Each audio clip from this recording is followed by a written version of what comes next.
O'Shares Investments chairman Kevin O'Leary is more popularly known by his stage name Mr. Wonderful.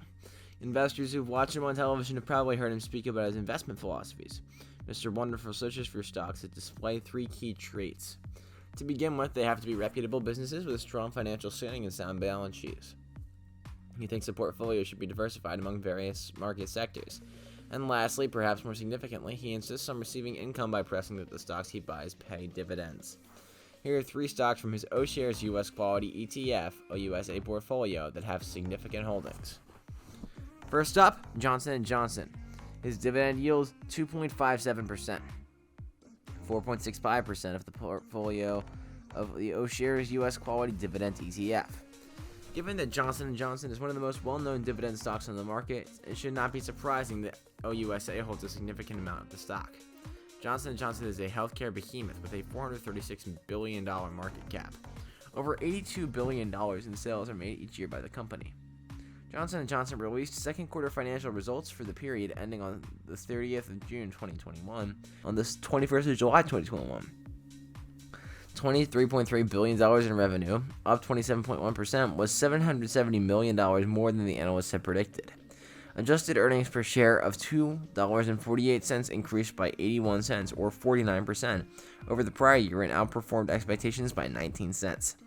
Pharmaceutical sales are still strong, with revenue increasing 17.2% yearly. Oncology increased by nearly 27%. With more than 13% of the revenue, the consumer segment resumed growth. Johnson & Johnson's business size and scope represent its primary competitive advantage. It spent more than $3.39 billion on R&D in the most recent quarter alone to increase its market share. It's also among the businesses that investors will find to be the most resilient to recessions. Earnings per share increased during the Great Recession by 10% in 2008 and 1% in 2009, while many other businesses were having trouble. Over the next 5 years, we anticipate a 6% annual increase in earnings per share. One of the company's main growth drivers is its pharmaceutical pipeline. For instance, Imbruvica's revenue increased by 17.7%, while Darzalex's sales increased by over 59.2% in the most recent quarter. These and other new products will support J&J's future expansion. It's a dividend king, and its strong balance sheet will help it continue growing its dividend. It has a Standard & Poor's AAA credit rating. Over the next 5 years, total expected returns of the 7.5% per year are expected due to valuation changes, EPS growth, and the dividend yield of 2.57%.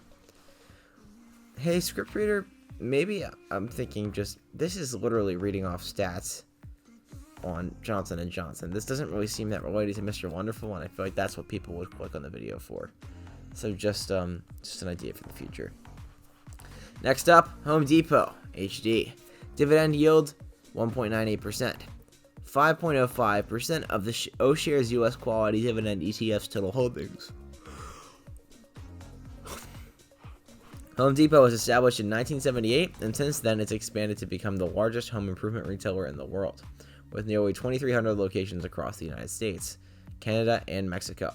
Home Depot brings in about $130 billion in annual revenue overall. On August 17th, Home Depot released results from the second quarter.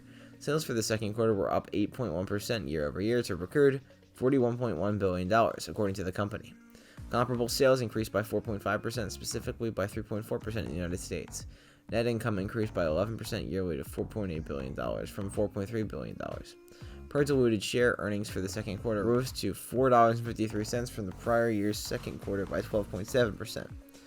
Home Depot has experienced significant earnings growth over the last 10 years due to its ability to take advantage of the housing and construction boom that followed the Great Recession of 2008 to 2010.